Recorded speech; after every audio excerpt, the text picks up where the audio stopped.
Well, you guys, we post a lot of renovation videos on our channel because we are a DIY family.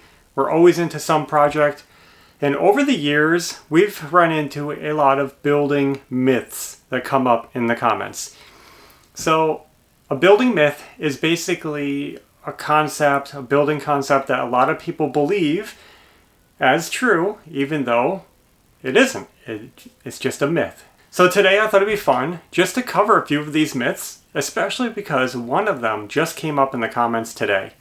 So let's go through a short list of some of the most common building myths.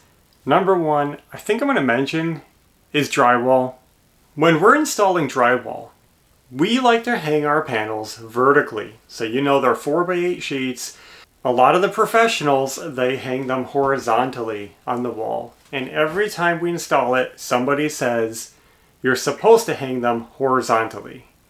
And there's a common myth that you can't hang drywall this way, the tall way. That is wrong. Drywall can actually be installed either direction, horizontally or vertically, and both are totally acceptable by the manufacturer, by code. There's no problem.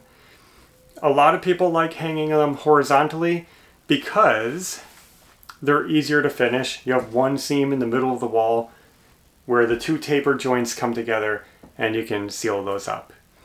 But for DIYers, I find that vertical is actually a little bit easier because you end up with less butt joints. Butt joints are the ends, so the short ends of the panels that come together. Picture you have a long wall and it's greater than 8 feet long and you're only using 8-foot long panels. Well, if you put them horizontally, you're going to run into butt joints, and those are a lot harder to cover than a taper joint. That is why we like to run our panels vertically, because it goes 8 feet from floor to ceiling, and they're easy to finish.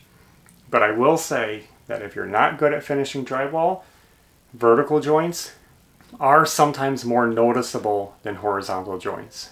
But again, it's just a myth if you think that you can't hang drywall vertically. Another common one, when I'm installing outlets, a lot of people say outlets have to be 6 feet apart because we like to space our outlets sometimes quite far apart from each other. There's a misunderstanding of the code, and it made people think that outlets have to be 6 feet apart because the code says that, well, I'm not going to say word for word, but basically that there should be no point greater than 6 feet between outlets. Now, what that means is when you are measuring along the wall, no point along that wall should be greater than 6 feet from an outlet. That means outlets can be up to 12 feet apart. No matter where you are on that wall, you're going to be within 6 feet of an outlet. So that's the building myth number 2. Outlets have to be 6 feet apart. That's wrong. Of course, we're only talking about general living space outlets. They have to be no more than 6 feet from an opening like a door or a break in the wall, and then no more than 12 feet apart on the run. As long as any point along the wall is within 6 feet of an outlet, you are fine.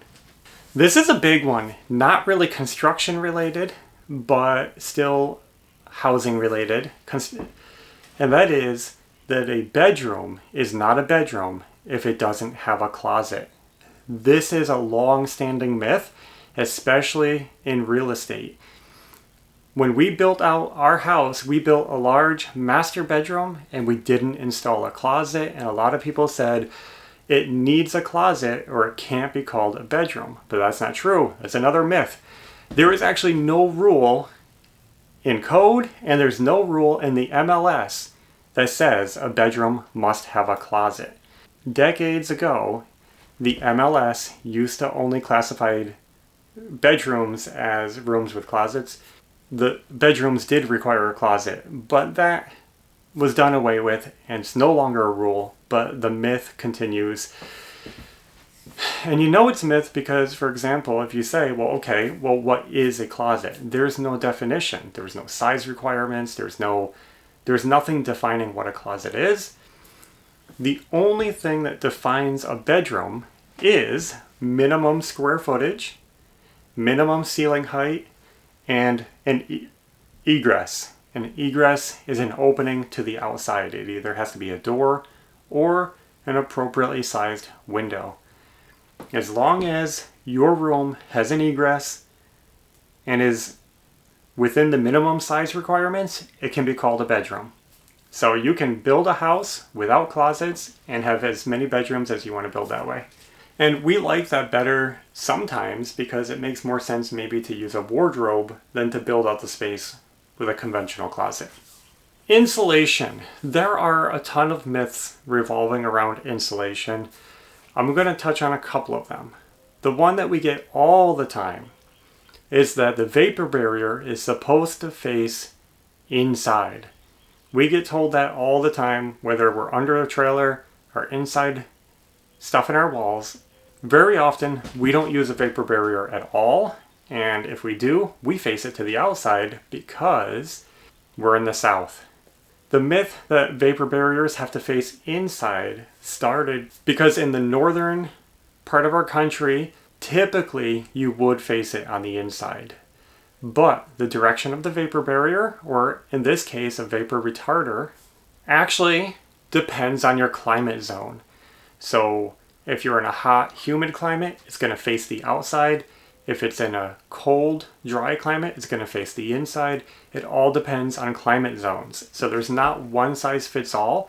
So we have to stop thinking that all insulation should be installed one way. And there's kind of a sub-topic to this myth of what a vapor barrier even is, because a lot of people don't realize there are vapor barriers and vapor retarders. When you buy insulation with the paper backing, that's a vapor retarder. A vapor barrier would be something like plastic sheeting, and you guys might not realize this, but in most of the United States, you don't want to use plastic sheeting on your walls. A vapor barrier is actually prohibited. Vapor barriers are only typically used in the far north where it's very cold most of the year. Typically, a vapor retarder is all you need, but let's just get rid of that myth that the vapor barrier or vapor retarder has to face in. And like I was saying, a lot of people don't even know what a vapor barrier is. This goes into the next myth, which is house wrap is a vapor barrier. I see people say this all the time. They say, I'm going to install the vapor barrier, and they pull out the house wrap. House wrap is not a vapor barrier. It's the complete opposite. House wrap is designed to let vapor pass through it. It's a breathable membrane, and it's only designed to keep out air and water. It's a water-resistant barrier. A vapor barrier is designed to block vapor, water vapor, from coming through. House wrap is designed to let it come through so that your house can breathe and dry. I think some of the myths in the building industry might just come from not understanding what products are or what certain words refer to.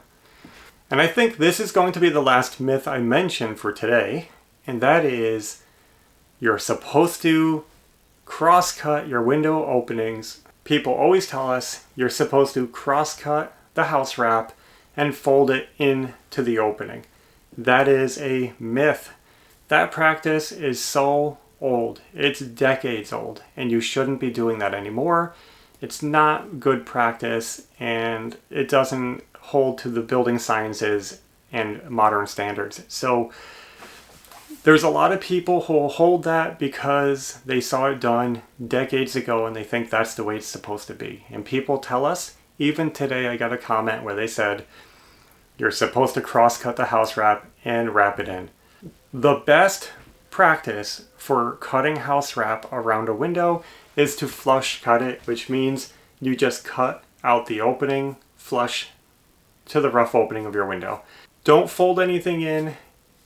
It's not a good idea because, first of all, when you fold house wrap into your window opening, now you have house wrap against your stud when you install your window, and a lot of people use spray foam to seal their windows. Well, what happens is you're spray foaming between house wrap and the window, but the spray foam isn't attached to the studs because you wrapped your wrap in. So now there's still a gap. The other problem is when you wrap the top into the window openings, that's definitely a no-no because house wrap is meant to be a water-resistive barrier that sheds water away from your openings, away from your structure. If your house wrap is coming down the wall and it goes into your window, water is also coming into your window and it can actually cause rot. And when it's wrapped around your stud, it can hold water in the framing. It's not a good idea. So the best practice, flush cut, no more X cutting. That was like in the days of felt paper and old building practices when siding was sealed up and water wasn't supposed to be behind it. Today, things are built differently and we definitely don't want to X cut our openings. So let's get rid of that myth. I can't believe people are still cross-cutting their window openings. So we just covered, I believe, 6 common myths in the building industry. So that's our top myths that I wanted to cover today. We've talked about these here and there in our videos, but I thought it'd be fun to put it together in one spot. There will be some people who still disagree, but that's what makes it a myth. So thanks for watching, and until next time, take care.